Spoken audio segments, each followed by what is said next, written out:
Hello, hello et bienvenue dans mon podcast Dans le rétro de ma PMA solo.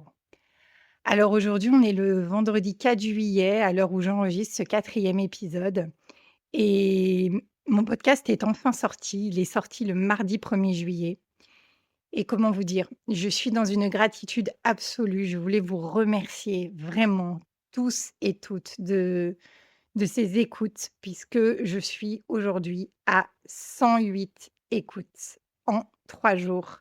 C'est impressionnant, c'est inespéré, c'est, formidable. Vraiment, vraiment, je suis vraiment dans la gratitude, absolue envers vous d'avoir eu envie de m'écouter dès le premier épisode, d'avoir eu envie de découvrir ce pan de ma vie de maman solo par choix, qu'on se connaisse ou qu'on ne se connaisse pas. Merci. Merci beaucoup, pour toutes ces écoutes. Merci aussi pour vos commentaires, pour les petits mots que j'ai reçus sur Instagram, qui me disent, «Hâte de découvrir la suite». Ben, vraiment, il y a rien qui fait plus plaisir. Ça met aussi pas mal la pression, mais bah, j'espère que je vous décevrai pas pour la suite. Tu es une maman solo qui a choisi de l'être? Tu fais partie de ces femmes qui ont fait une PMA solo pour accéder à leurs rêves? Tu es encore en parcours ou en pleine réflexion sur l'après-bébé avant de l'entamer? Alors tu es au bon endroit. Moi, c'est Nadège. Jeune quinca dynamique et maman comblée d'une chouquette de 8 ans née d'une IAD à Barcelone. Je vis à Bordeaux et je n'ai aucune famille ici, alors crois-moi tes difficultés, je les connais. Et j'ai à cœur de te partager mon expérience, mon vécu et mon quotidien de maman solo par choix. Alors si je t'ai donné envie d'en savoir plus, cale-moi bien dans tes oreilles, ce moment est le tien. Profites-en et inspire-toi.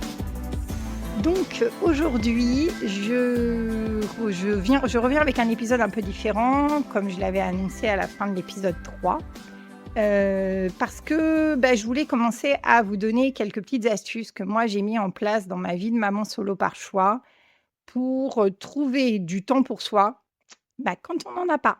Et oui. Le sujet du temps pour soi quand on est maman, c'est déjà un sujet hyper épineux, mais il est juste essentiel pour la santé mentale. Donc, encore plus épineux quand il s'agit de nos vies de maman solo par choix. Alors vous avez toutes entendu, les fameux conseils qui sont dispensés un peu partout sur les réseaux et tout ça. Prends du temps pour toi, prends rendez-vous pour un massage, sors boire un verre avec tes copines, fais-toi un bon bain chaud et cetera et cetera. Donc bah, c'est bien, hein, c'est vrai, c'est des bons conseils, hein, c'est bien beau tout ça et c'est pertinent. Mais c'est pertinent surtout quand il y a quelqu'un d'autre dans la famille pour garder votre enfant. Parce que quand tu es solo et que tu n'as pas de relais famille, bah, tu appliques comment ça dans ta vie? Tu viens avec ton gamin, pendant le massage? Ça va pas donner le même rendu, hein. Tu sors boire un verre avec tes copines, avec le bébé ou l'enfant dans la poussette, ça va pas donner le même rendu non plus, hein. C'est pas du temps pour soi. C'est pas du temps pour soi.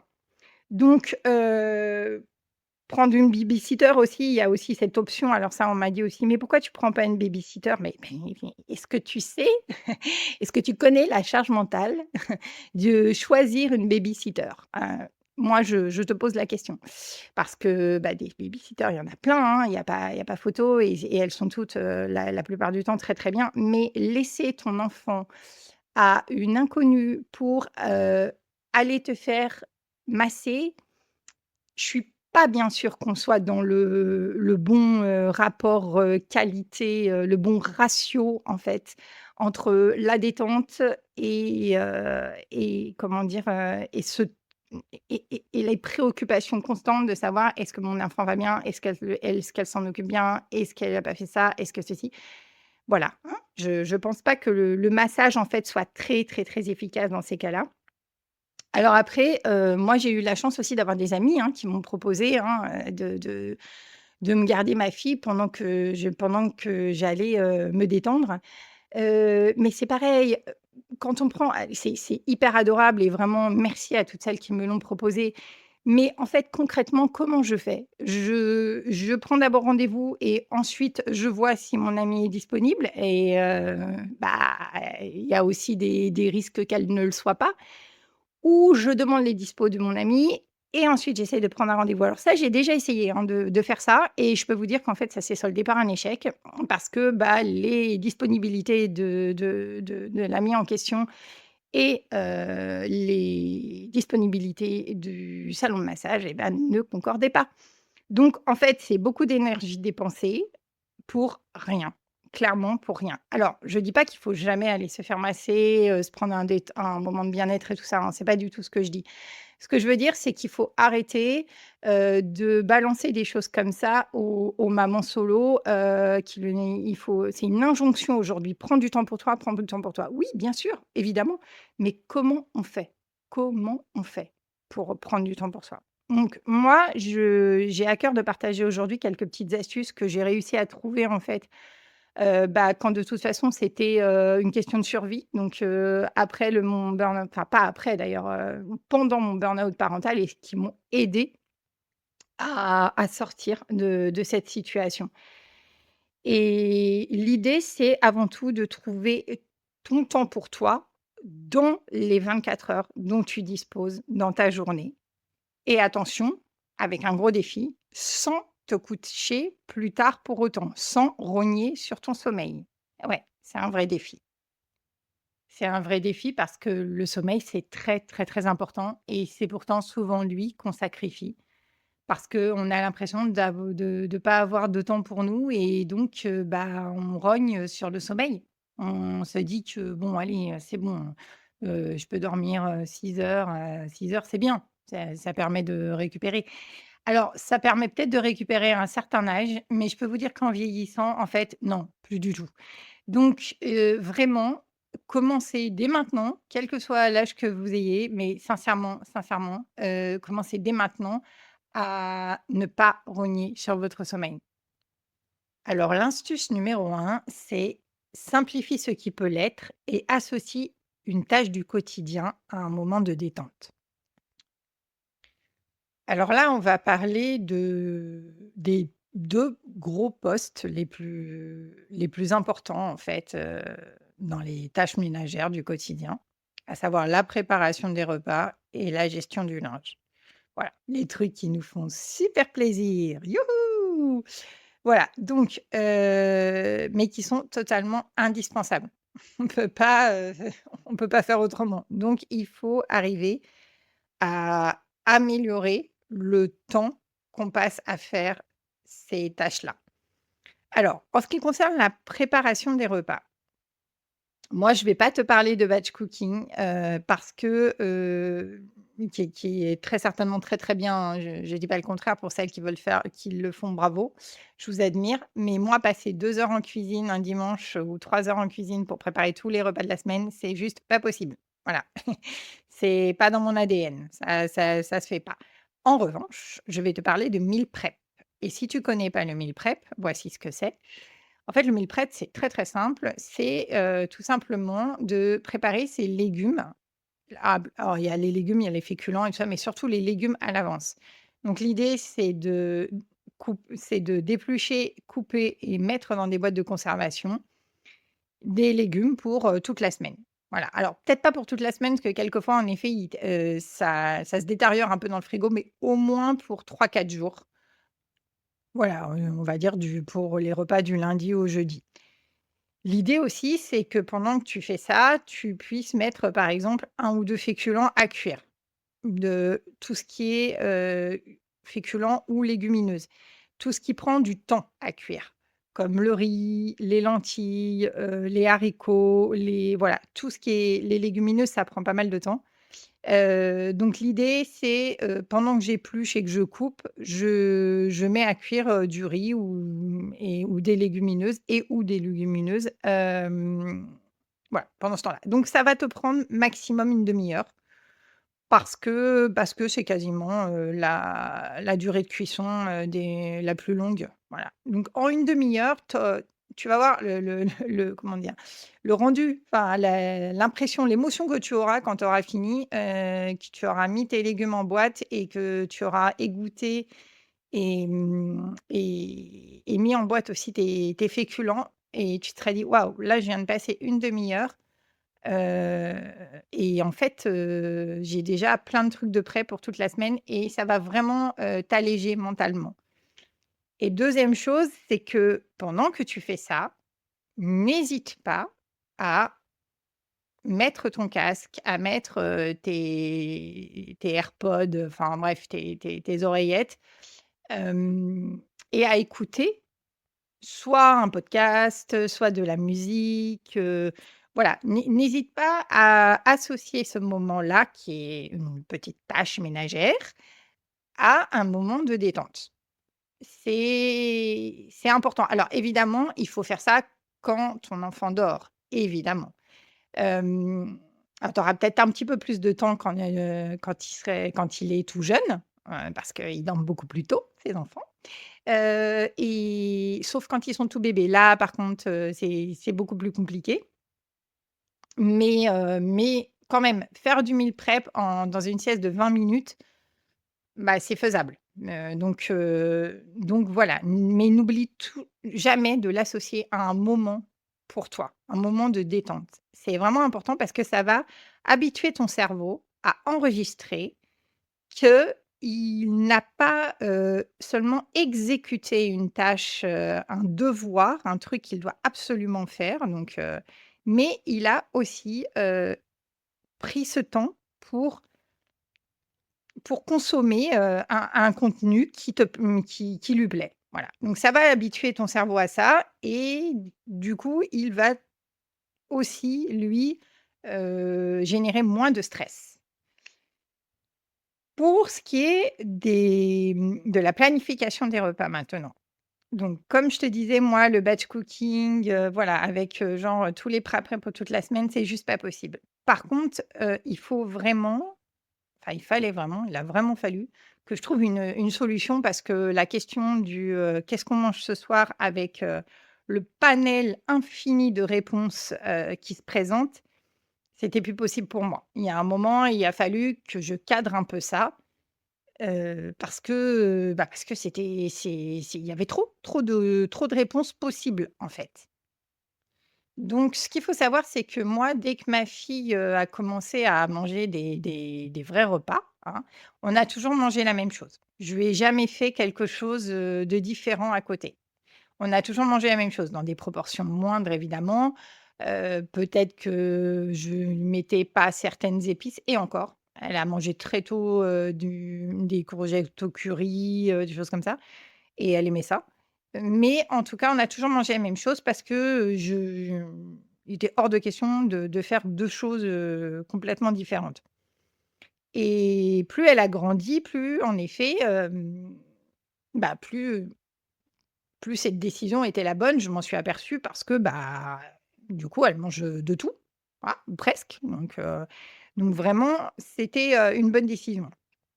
Donc moi, ce que j'ai fait, quand j'en ai eu marre de pas savoir répondre à la question, parce qu'en plus, les enfants, ils sont très mignons pour ça.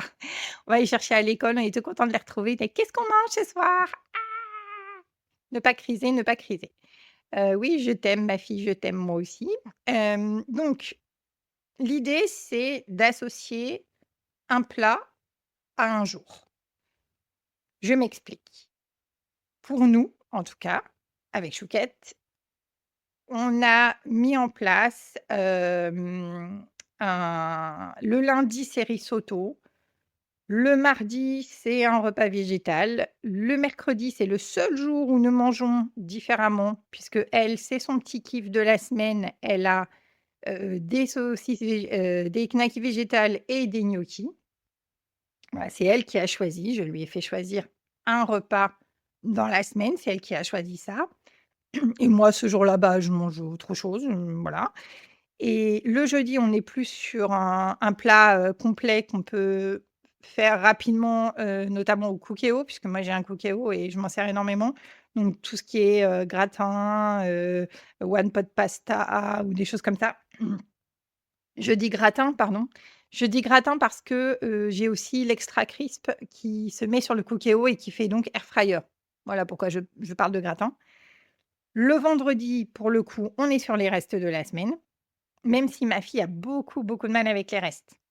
Ça, il faut le savoir. En grandissant, les restes, ça devient compliqué. Mais bon, j'arrive à gérer et le samedi, on est sur, pizza ou croque-monsieur et le dimanche, généralement, je fais des galettes de sarrasin avec, œuf fromage. Vraiment le truc, hyper simple parce que aussi, le repas du dimanche soir, toujours, la crise. Donc voilà. Alors, c'est un cadre que j'ai mis, ça ne veut pas dire qu'on n'y déroge pas, d'accord? C'est juste parce qu'à un moment, il a fallu cadrer les choses pour pas que ça parte dans tous les sens. Mais ça ne veut pas dire qu'on n'y déroge pas. Ça ne veut pas dire aussi qu'on ne change pas les jours. Si par exemple, ma fille a mangé à la cantine, un gratin de pâtes, le midi, bah, je vais pas lui en servir, le soir. Voilà, je vais dire: «Bon, bah, tiens, tant pis, on va manger autre chose, enfin, on va prendre autre chose ou quoi que ce soit». Enfin, généralement, je lui demande ce que tu as mangé à la can ce qu'elle a mangé à la cantine le midi et je fais en fonction. Puis il y a des fois, quand je lui dis: «Ah mince, j'avais aussi prévu», elle me dit: «Mais c'est pas grave maman, je veux bien en manger». Bon, faut pas chercher, hein, dans ces cas-là, on refait. Donc ça, c'est vraiment la planification que moi j'ai mis en place parce que, l'idée, c'est d'avoir uniquement à réfléchir à ce qu'on va mettre dedans. Par exemple, le lundi, je sais que c'est risotto. Donc dans ma tête, je me dis, tiens, j'ai ce soir, c'est risotto. Qu'est-ce que j'ai dans le frigo? Qu'est-ce que j'ai déjà préparé? Qu'est-ce que j'ai coupé, épluché, qui peut me faire, mon risotto de la semaine? C'est aussi quelque chose que qu'on peut penser au moment du meal prep. Mais en tout cas, je n'ai à penser qu'aux ingrédients que je vais mettre dans le risotto. Et ça déjà, ça allège la charge mentale. Donc c'est des petites choses comme ça qui, nous ont permis en tout cas de rétablir un petit équilibre et qui moi, m'a un peu, soulagée, sur «Qu'est-ce qu'on mange ce soir?» C'était important pour moi de te le partager. Après donc on va parler du linge. Alors pour le linge, on fait toutes, plus ou moins différemment. Donc moi, je vais vous parler de mon organisation et puis à vous de mettre en fait, ou à toi de mettre, ça y est, je recommence à vous voyer, je ne sais plus. Bref, à toi de faire en fonction aussi, hein. L'idée, c'est de t'inspirer de ce que je vais te proposer, évidemment, pas de faire copier-coller, hein. Donc moi, j'ai une lavande séchante et je me sers beaucoup de l'option sèche-linge. Voilà, vraiment, vraiment. Tout ce qui est, en tout cas, drap, housse de couette, serviette, tout ça, ça passe au sèche-linge. Vraiment, hiver comme été. Hem, oui, oui, même en été, hormis les temps de canicule, évidemment, où là, pour le coup, je j'étends dans la chambre en laissant la fenêtre ouverte et ça permet aussi de faire un peu d'humidité et de sécher très, très vite. Mais sinon, hiver comme été, c'est vraiment, le sèche-linge pour tout ce qui est gros. Et pour tout ce qui est petit aussi, parce que vraiment, il y a rien de plus embêtant que, d'épingler, toutes les petites choses, les petites culottes, les chaussettes, les machins, voilà. Tout ça, pour moi, ça passe au sèche-linge. Alors, tu vas me dire: «Oui, mais le sèche-linge, ça abîme, les vêtements et puis ça consomme». Alors ouais, c'est vrai, je suis d'accord. C'est vrai que la durée de vie du vêtement est très certainement moindre, heu, que sans sèche-linge. C'est vrai, je ne vais pas dire le contraire. D'un autre côté, je toutes ces petits trucs là, les chaussettes, les culottes et tout ça, c'est quand même des trucs qu'on doit renouveler, voilà, assez souvent, on va dire, enfin souvent. Donc voilà. Moi, j'ai pas trop de problème avec ça. Je me dis que le temps que je gagne avec le sèche-linge, en fait, je le rattrape aisément sur l'usure du vêtement. Alors, ouais, c'est peut-être pas très, très écolo. En même temps, je change pas non plus mes petits cu les petites culottes de ma fille ou nos chaussettes, tous les 6 mois, hein. Donc, voilà, je change en fait, juste quand, c'est usé et j'ai pas constaté qu'il y avait beaucoup, beaucoup plus d'usure. Par contre, pour ce qui est de la consommation, c'est vrai, le sèche-linge, ça consomme plus. Moi, mon truc à moi, c'est de le mettre en heure creuse. Voilà, je le prépare, je le programme pour la nuit et alors, peut-être que tu as les heures creuses, peut-être que tu ne les as pas, mais si tu les as, franchement, sers-toi des heures creuses et de la programmation. Les machines, elles le font quasiment toutes maintenant. Ça simplifie la vie. Ensuite, si tu n'as pas de sèche-linge, j'ai quand même pensé à toi. Si voilà, si, en fait, tu dois, étendre ton linge, donc l'idée, encore une fois, c'est d'associer ce moment qui est pas très cool, cette tâche, surtout avec tous les petits trucs à épingler, à un moment de plaisir. Donc encore une fois, fais ça quand ton enfant dort et mets un podcast, de la musique, un livre audio aussi.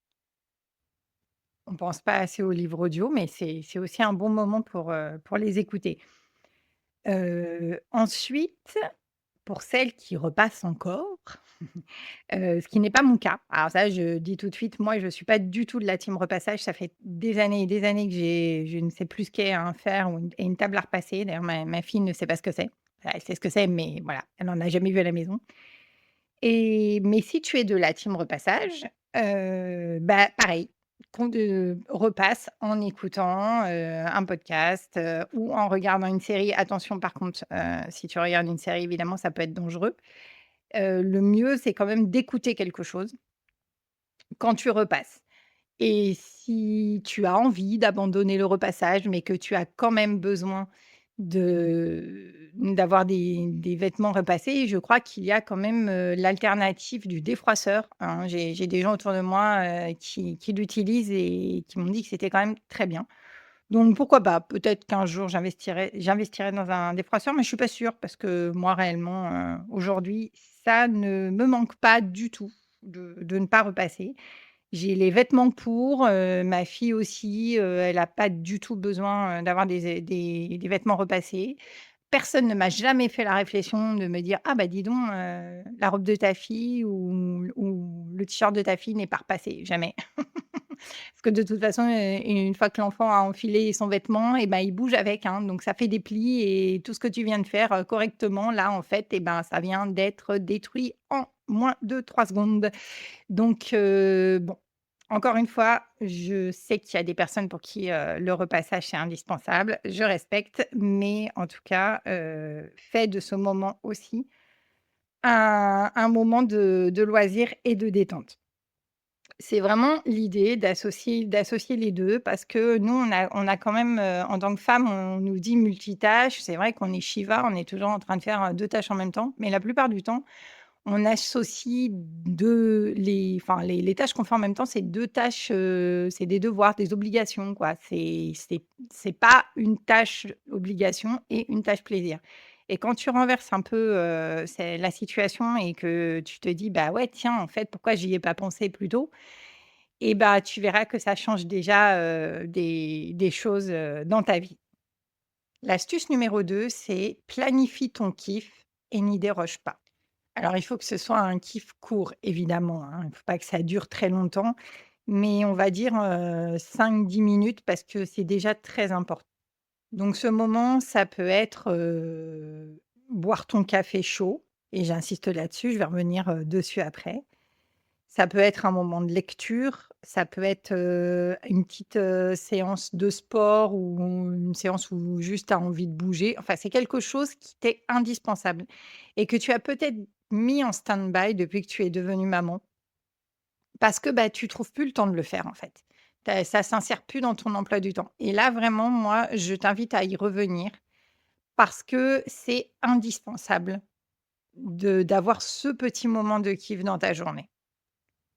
Alors tu vas me dire: «Bah oui, mais si je le fais plus, c'est parce que justement j'ai plus le temps» et oui, bien sûr, je l'entends parfaitement et justement, l'idée, c'est de te dire, bah, par exemple, ma petite séance de sport ou mon moment lecture, avant d'avoir mon enfant, je la faisais, le matin en me réveillant, admettons et ben là, l'idée, c'est de te dire: je vais changer le moment de la journée, mais je vais la garder. C'est ça qui est important, en fait. Parce que tu peux pas tout faire comme quand tu n'avais pas ton enfant. C'est pas possible. Tu es seul, tu as ton enfant ou tes enfants à gérer, tu ne peux pas faire comme avant. Donc l'idée, c'est de garder ça, mais de le remettre à un autre moment de la journée. Alors évidemment, si c'est boire ton café chaud le matin, évite de le faire le soir avant de dormir, hein. C'est pas forcément la bonne idée. Mais par contre, si c'est, un petit moment, de sport ou de yoga ou de méditation, et bah, là, en fait, tu dois trouver dans ta journée le moment où tu as le temps de faire ça. Même 5 minutes. Après ta pause déj, par exemple, si tu as mangé, je sais pas, au restaurant d'entreprise et toi, bah, tu sors et tu vas prendre l'air et tu te poses, sur un banc ou quoi que ce soit et puis tu mets ta musique, dans les oreilles et puis tu fais ta courte méditation. Mais au moins tu l'auras fait. Tu l'auras fait. Tu l'auras eu dans ta journée et le cerveau va l'enregistrer. Encore une fois, ton cerveau va l'enregistrer. Donc il générera moins de stress. Moi, par exemple, je fais 5 minutes de yoga tous les matins. Ça a été très compliqué parce que, avant que j'aie ma fille, je faisais, 1 heure et demie de yoga par semaine dans une association, voilà et j'ai dû arrêter après la naissance de ma fille parce que, bah, l'association c'était plus possible, surtout que c'était le soir après le boulot, donc impossible pour moi de continuer et c'est quelque chose qui me manquait beaucoup. J'en ai fait pendant 10 ans donc et qui manquait à mon corps énormément. Et quand j'ai été, en burn-out, sans le savoir, je sentais bien que j'avais besoin de rebouger mon corps, autrement. Mais je n'arrivais pas à trouver des petites sessions de yoga, courtes. En fait, c'est compliqué. Dès qu'on tape, yoga, sur, YouTube, c'est 15 à 20 minutes minimum la séance et 15-20 minutes, c'est trop. Moi, dans mon emploi du temps, ça ne s'insère pas. Jusqu'au jour où j'ai trouvé une petite séance de 5 minutes qui est parfaite, vraiment pour, s'étirer et voilà et je me suis dit: «Mais quand est-ce que je vais pouvoir faire ça?» et sachant que c'est une séance en plus pour démarrer le matin, donc il valait mieux quand même, que je la fasse le matin. Alors qu'avant, je faisais toujours du yoga le soir. Donc et puis, bah, j'ai décidé de me lever 5 minutes plus tôt le matin. Voilà, alors 5 minutes, c'est pareil, c'est pas un quart d'heure ni 10 minutes, c'est 5 minutes. Tu réagis différemment, en fait. 5 minutes dans ta tête, tu as déjà la notion du fait que ce soit court. Donc te lever 5 minutes plus tôt, c'est pas infaisable du tout. Moi, je me lève, on est dans une maison à étage, donc je descends, je prends mon tapis de yoga. Quelquefois, je l'ai déjà préparé la veille, si j'y pense, avant d'aller me coucher. Et je lance la séance et en 5 minutes, j'ai réussi à faire ma petite séance et du coup, mon corps a enregistré que je me suis, voilà, je me suis étirée et ça fait beaucoup de bien et quand je commence à préparer le petit déjeuner et vider le lave-vaisselle et tout ça, bah, déjà ça va mieux. Voilà, enfin, je suis déjà dans un bon mood. Je suis pas, complètement enfarinée, voilà, à me dire: «Oh là là, encore une journée». Non, j'ai changé, on va dire, ça change l'état d'esprit. Donc ça, c'est important et par contre, bah, la lecture, par exemple, moi, la lecture, je lisais énormément, énormément avant, absolument tout le temps et bah, là, la lecture, je l'ai gardée, mais juste le soir avant de m'endormir. Voilà et alors j'ai toujours lu avant de m'endormir, mais avant, je lisais en plus dans la journée. Bah, maintenant, j'ai mon petit moment de lecture le soir avant de m'endormir. Quand j'ai tout fermé et voilà, parce que moi je lis sur liseuse en plus, j'adore les livres, hein. J'adore les livres, les bibliothèques, les pages à tourner, l'odeur des bouquins.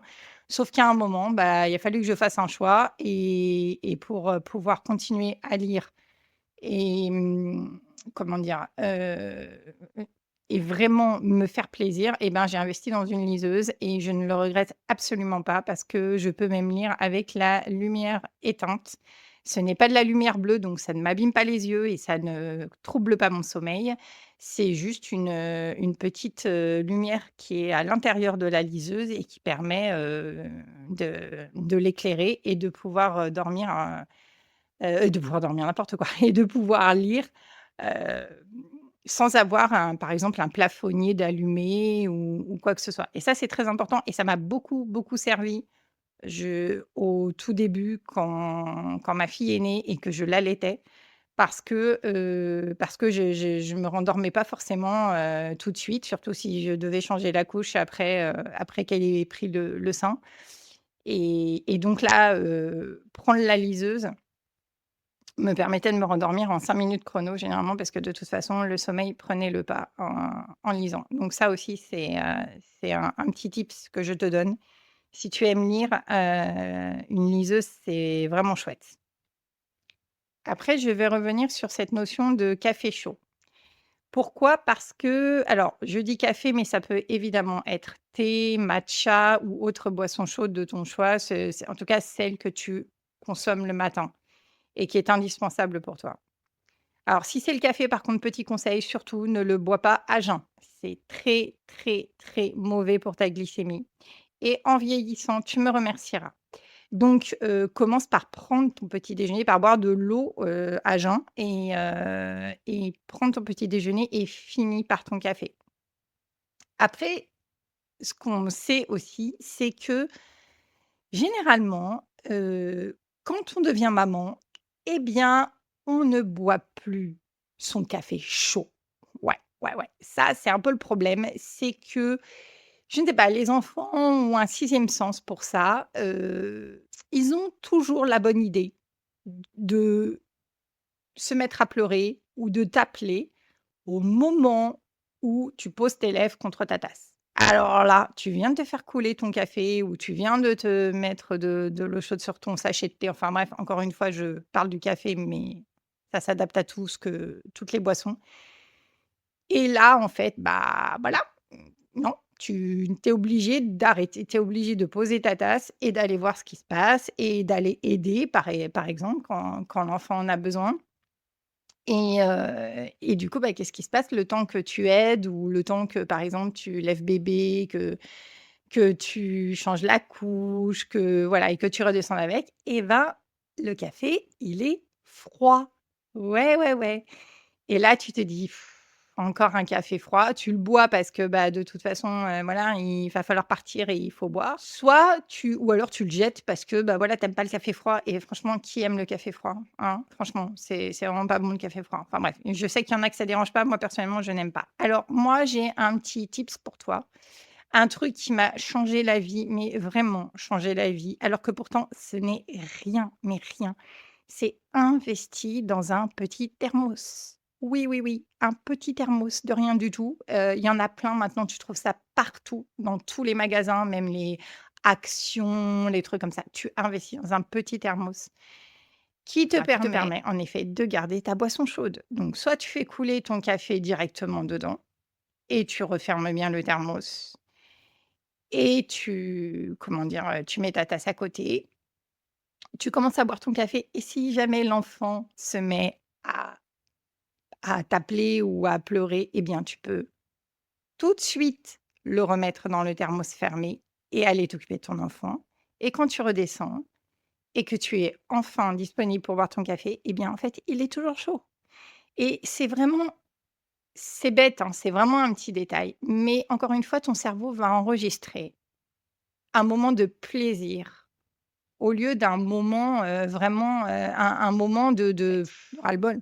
J'en ai ras-le-bol de boire mon café froid. Bah oui et si tu n'as plus le temps pour boire ton café, ton thé ou autre chose, eh bien, l'avantage du thermos, c'est que tu peux l'emmener et donc tu le prends avec toi. Tu peux le boire, dans les transports ou en arrivant, au boulot et tu as toujours, toujours, ton café ou ta boisson chaude et ça, c'est quand même hyper important. Ça coûte vraiment pas cher et crois-moi, ça te change la vie, vraiment, vraiment. Donc n'hésite pas à investir, dans un petit thermos et comme ça, tu pourras apprécier, pardon, chaque gorgée que tu bois. La troisième astuce que j'ai pour toi, c'est accepte que tout ne sera pas parfait. lâche prise et adopte la loi 80-20. C'est long, hein, comme titre, hein. Mais en gros, l'idée, c'est ça, c de se dire 80 du temps, tu vas être, tu vas cadrer les choses, tu vas mettre, des règles, tu vas faire de ton mieux, voilà, 80 du temps et les 20 restants, tu vas lâcher prise sur cette perfection qui n'existe pas. Parce que toi, comme ton enfant, bah, vous en avez besoin. Ton enfant, il va beaucoup apprendre de toi. Il va pas forcément apprendre de ce que tu vas lui dire. Il va surtout apprendre de ce qu'il va te voir faire. Et si il voit que sa maman, elle est toujours dans le contrôle, qu'elle doit tout faire bien parce que, bah, elle est seule avec lui et que voilà, il faut que tout soit comme dans les autres familles, et ben, il va aussi apprendre qu'il faut tout contrôler dans la vie. Ça va pas nécessairement le servir, et donc l'idée, c'est vraiment d'adopter cette loi qui est très parlante parce que c'est vrai que 80 du temps, on fait de notre mieux. On cadre les choses, moi, nous, par exemple, la semaine, c'est, on rentre de la garderie, ma fille a sa routine, elle monte prendre sa douche, elle met son pyjama. Elle descend, on fait les devoirs pendant que moi, je prépare à manger avec ce que j'ai déjà dans mon frigo, hein, meal prep et voilà, on y revient. On fait les devoirs, on mange. Ensuite, il y a, un petit temps de jeu, alors pas nécessairement ensemble.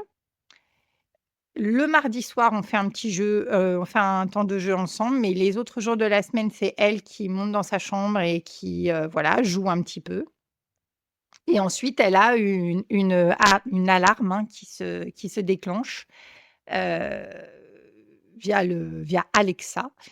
C'est elle qui a choisi la musique et tout, et là, elle sait qu'elle doit commencer sa routine du soir. Donc voilà, donc ça, c'est vraiment, la façon dont je gère la semaine. À savoir qu'il y a pas d'écran non plus en semaine, y compris le mardi soir, et et par contre, quand arrive le vendredi soir, comment vous dire? En fait, je relâche tout. Nous, le vendredi soir, c'est ça y est, le week-end est arrivé, c'est youhou, c'est la fiesta, quoi. Alors quand je dis: «C'est la fiesta», c'est pas qu'on pousse les meubles et qu'on danse de partout, quoi qu'on pourrait le faire, hein. Mais non, c'est plus ma fille, elle a plus besoin d'un moment de relâchement. C'est ça y est, son temps d'écran est arrivé, donc le vendredi soir, elle a son temps d'écran. On met le canapé, en format, lit. Vous savez, j'ai un canapé qui a une méridienne d'un côté. Voilà, donc je peux, parfaitement, voilà, très, très rapidement le mettre en format lit, et là, et on mange sur le canapé. C'est pour ça aussi que le vendredi, c'est la soirée reste, et c'est souvent des choses en effet qui peuvent, facilement, se mettre dans une assiette, qu'on n'a pas besoin de couper, qu'on n'a pas besoin, voilà, qui demandent pas de grandes interventions, à table, et on mange sur le canapé et on regarde, bah, on regarde ce qui nous fait plaisir, et quand je dis: «On regarde ce qui nous fait plaisir», c'est que ma fille regarde, un dessin animé sur Netflix à la télé, et moi, moi, je mets mes écouteurs, je mets mon ordinateur et je me regarde, un épisode ou 2 ou 3, d'une série sur Netflix. Parce que c'est aussi mon moment à moi. On relâche toutes les 2, et croyez-moi, quand j'ai mis ça en place, ma fille, elle m'a sauté au cou. Elle me remercie et elle me remercie encore. Parce qu'elle sait que c'est pas du tout, que ses copains, par exemple, ils ont c'est pas forcément comme ça. Et elle en a besoin de ce moment de relâchement. Elle en a vraiment besoin, et voilà, bon, moi, j'ai un vieux canapé, donc clairement, voilà, il est parfait, et si elle fait des tâches sur le canapé, bon, bah, j'aime pas trop ça, mais bah, je dis rien parce que, bah, on a choisi de manger sur le canapé, et elle, ça lui fait beaucoup de bien et moi aussi et on relâche la pression et ça, c'est vraiment important. Mais ça change tout, en fait. On entame le week-end dans un autre état d'esprit, dans celui du relâchement et ça, les enfants, ils en ont vraiment besoin. Bon, ça, c'est notre organisation à nous, hein. Je sais que ça peut pas être l'organisation de tout le monde, mais vraiment ce moment de relâchement, il est très important. Et par rapport aux écrans, alors moi, je ne maudis pas les écrans. Je n'ai pas laissé, d'écran, à portée de ma fille, jusqu'à ses 3 ans. Enfin si, 3 ans moins une semaine parce qu'elle les a eus pendant le confinement et que là, j'ai craqué. Mais sinon réellement, non, je l'ai pas laissé devant les écrans, avant 3 ans et ensuite j'ai augmenté peu à peu son temps d'écran et sincèrement, aujourd'hui, j'ai une enfant qui sait maîtriser son temps d'écran. Alors je dis pas qu'elle en veut pas, qu'elle cherche pas à en avoir plus, évidemment, enfin, je veux dire, c'est humain, hein. C'est comme nous avec notre série, hein, quand il y en a un épisode qui se termine, bah, on a envie de savoir la suite, hein. Faut se dire, c'est pareil, et par contre, une chose aussi, une règle, c'est que je n'interromps jamais son dessin animé, pour qu'elle aille se coucher. Voilà, si par exemple, je vois l'heure arriver, je lui demande, je lui dis: «Fais pause», je regarde le nombre, enfin, le temps qui lui reste dans le dessin animé et la plupart du temps, je lui dis: «Bon, OK, bah, tu finis ton épisode et après on éteint» et c'est vrai que le fait de pas être coupé, d'avoir été prévenu en amont et de pas être coupé net, bah, du coup, ça lui permet de bien accepter, le fait qu'il faut, éteindre et aller se coucher. Alors quelquefois la transition par contre elle est, un peu plus compliquée donc bah, on se fait un petit câlin de reconnexion, on parle, d'autre chose et puis, en 3 minutes c'est géré et ensuite, on va se coucher parce qu'il y a ça aussi qui est important, c'est que, bah, moi par exemple le week-end je me couche en même temps qu'elle. Voilà. Alors vous allez me dire: «Quoi, tu la laisses veiller tard?» Non, pas tant que ça parce que de toute façon moi je me couche à 22:30, hein. Alors ça vous paraît peut-être fou, mais en fait, en vieillissant, j'ai plus trop le choix. Si je veux garder un sommeil de qualité et ben, en fait, je me couche à 22:30 et j'estime que 22:30, quand on a 8 ans, bah, c'est pas fou non plus à partir du moment évidemment que c'est pas tous les jours, à partir du moment où il y a pas école le lendemain, à partir voilà. Donc le vendredi et le samedi soir, en effet, je la laisse veiller jusqu'à 22 heures environ et puis, le temps ensuite qu'on fasse le rituel, raconte l'histoire et tout ça, bah, ouais, il est bien 22:30 quoi et franchement ça va parce que le lendemain elle peut dormir et oui, j'ai de la chance d'avoir une petite fille qui dort, le matin. C'est vrai que 22:30, 5 heures du mat ou 6 heures du mat, c'est plus compliqué, mais moi j'ai de la chance d'avoir une petite fille qui dort. Alors après c'est toujours pareil, tout ça, ça s'est régulé. Je pense aussi que le fait de ne pas la couper dans son plaisir, le soir, ça l'aide aussi à ne pas, vouloir se réveiller tôt, et comment dire?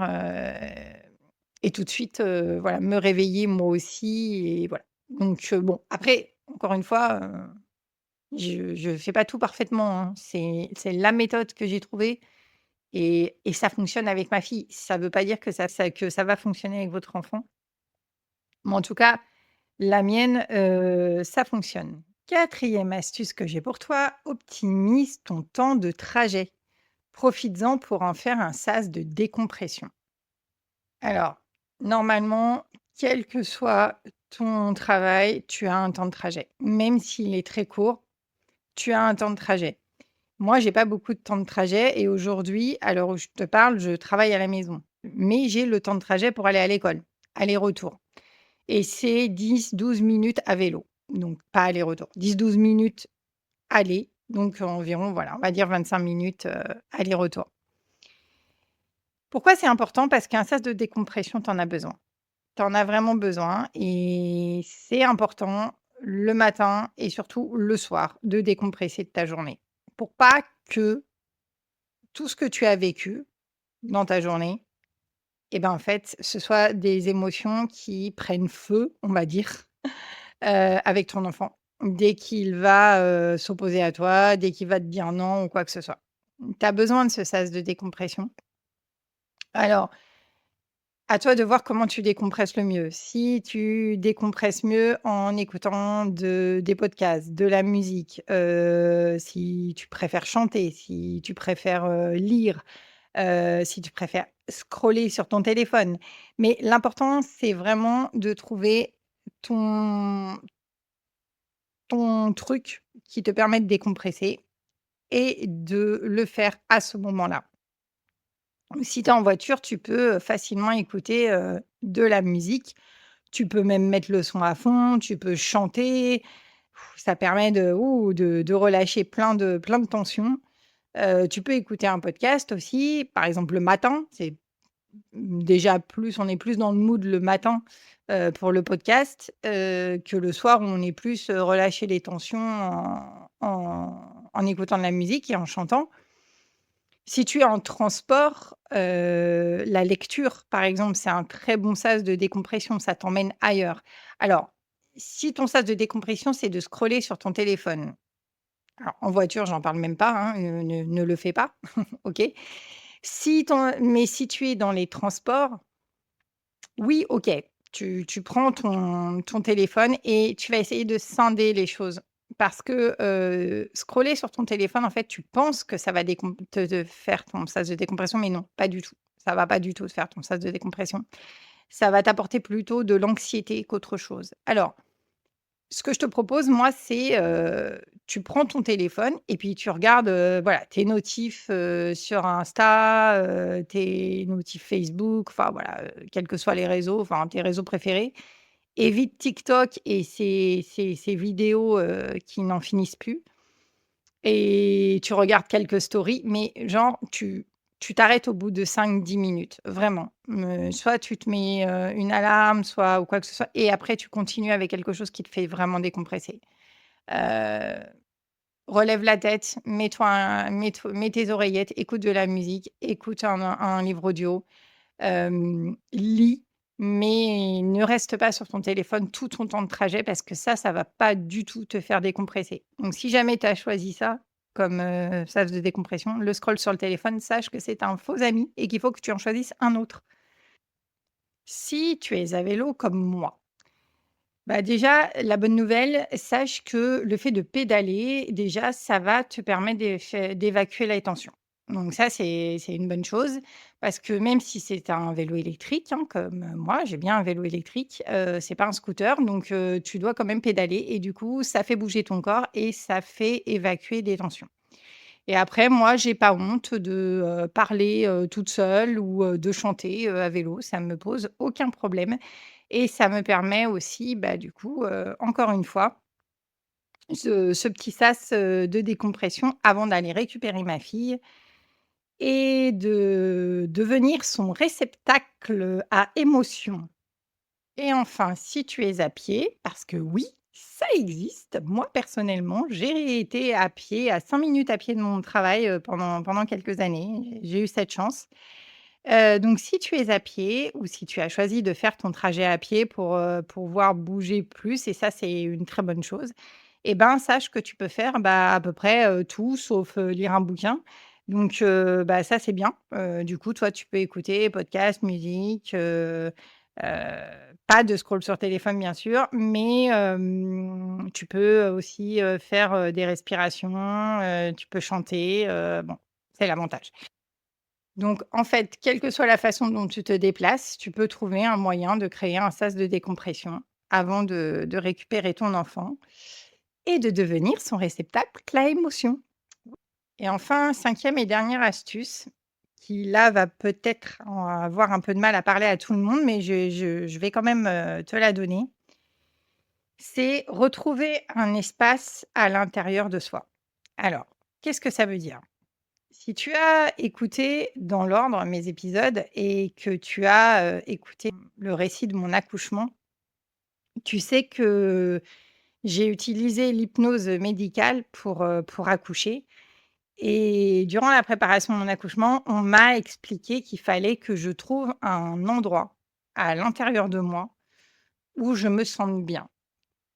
que cet endroit, il fallait que je le crée comme une bulle à partir de sensations que j'ai déjà vécues et qui m'ont apporté, des sensations très agréables et que j'ai vraiment que je le place à l'intérieur de moi pour pouvoir m'y réfugier quand ça ne va pas, quand j'ai trop mal, notamment pour l'accouchement.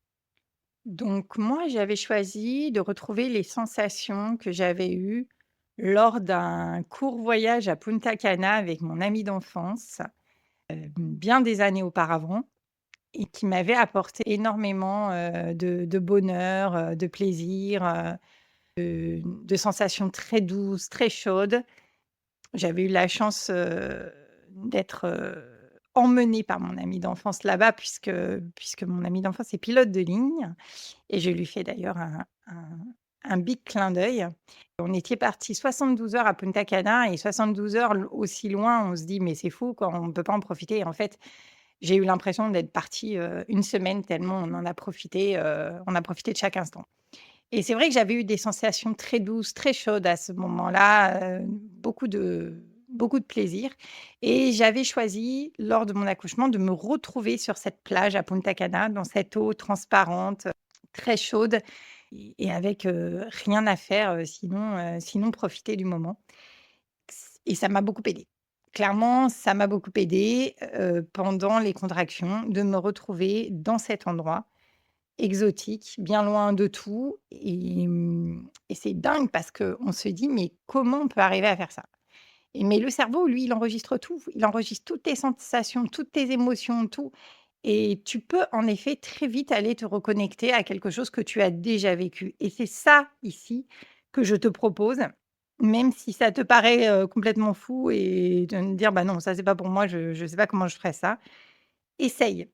Essaye de retrouver juste un moment dans ta vie où tu étais juste bien, où tu étais en sécurité, tu te sentais en sécurité, tu te sentais bien, tu te sentais heureuse, tu sentais voilà, il y a forcément un moment de ta vie où tu as ressenti ça et essaye de te créer une bulle autour de ces sensations et mentalement d'aller placer cette bulle au fond, à l'intérieur de toi, quelque part, où tu veux, mais quelque part. Peut-être au creux de ton ventre, peut-être, autour de ton cœur, je ne sais pas, mais quelque part et quand tu sens que tu n'es pas bien, que là ça déborde, que tu as pas pu prendre une minute pour toi dans la journée, que là, bah, non, tu as juste pas ni envie de prendre un livre, ni envie la seule chose que tu as envie de faire, c'est de prendre ton téléphone et scroller dessus et voilà et t'énerver peut-être dessus. Essaye juste de poser ton téléphone et de te reconnecter à ces sensations. Essaye de les invoquer. Ça peut se faire sur une chaise, ça peut se faire dans un lit, ça peut se faire absolument partout. Le pouvoir de ton cerveau est énorme, donc essaye d'invoquer ces sensations et de d'aller te réfugier dans cette bulle pour quelques minutes, vraiment pas longtemps.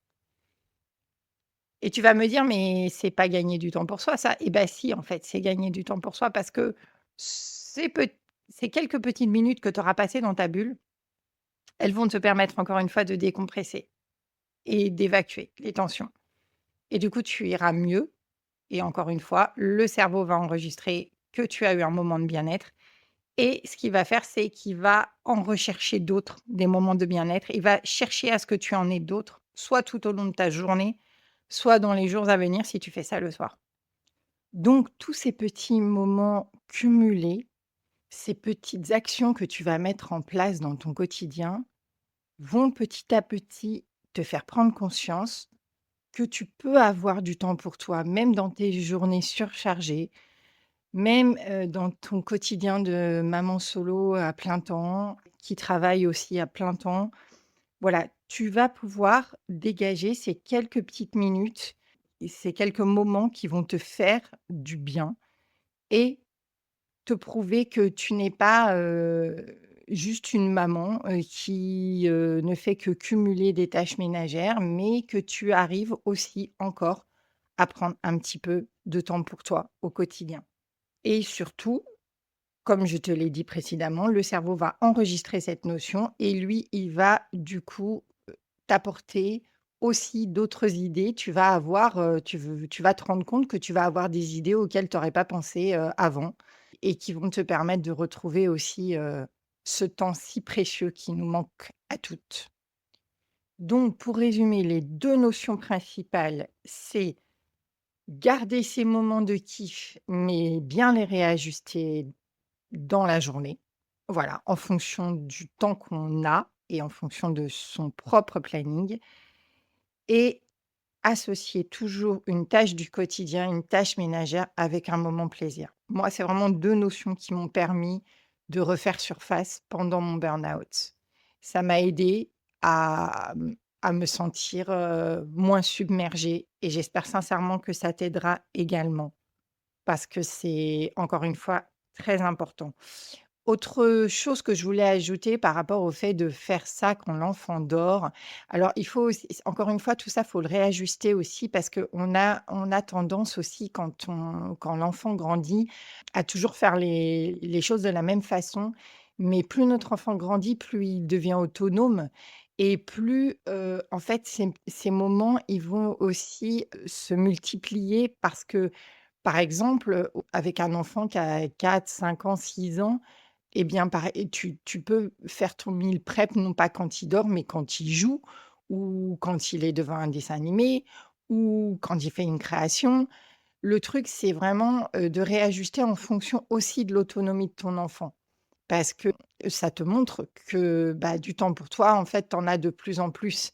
Moi, je le vois, en voyant grandir ma chouquette et il y a aussi quelque chose, c'est que parfois, par exemple, quand on a un jour de télétravail et on va se dire: «Bah, tiens, j'en profite, je suis toute seule à la maison pendant la pause déj, pendant que je travaille pas. Je vais aussi, bah, étendre la lessive, faire le meal prep», alors c'est bien parce que tu vas sentir que tu t'avances sur tes tâches et voilà, mais essaye de te dire aussi si ton enfant est grand, bah, en fait, non, ça, je peux le faire quand il va rentrer de la garderie et que, il va aller jouer un peu dans sa chambre ou quoi que ce soit et ce moment-là, en fait, c'est cette pause déj, beh, je peux aussi me poser et justement regarder une série ou lire mon bouquin, continuer mon bouquin, tu peux réajuster ça en fonction de l'enfant. C'est vraiment important que tu te rendes compte que tu vas pas faire tout le temps les mêmes choses, pendant des années. Tout va se réajuster en fonction de l'âge et de l'autonomie que prend ton enfant.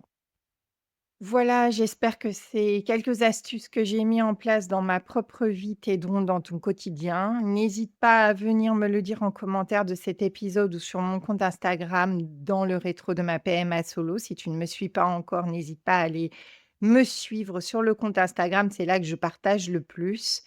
Partage-moi aussi tes astuces si toi tu en as. Moi, je suis toujours, toujours à l'affût de nouvelles idées et ça peut aussi aider les autres mamans solo par choix. Et enfin, si cet épisode t'a plu, n'hésite pas à me le dire, n'hésite pas à t'abonner si ce n'est pas déjà fait, à mettre une note de 5 étoiles sur Apple Podcast ou Spotify. C'est les 2 seules plateformes, je crois, où la notation, pardon, est possible. Moi, ça va m'aider à faire connaître le podcast. Et enfin, n'hésite pas à le partager autour de toi, à une maman solo par choix ou non d'ailleurs, car ces astuces peuvent servir à toutes les mamans. Chacune saura les adapter à son quotidien. Voilà, je te donne rendez-vous la semaine prochaine pour un nouvel épisode et en attendant, je t'envoie de belles ondes pour ta journée, ta soirée ou ta nuit en fonction du moment où tu m'auras dans tes oreilles. À bientôt, bye bye.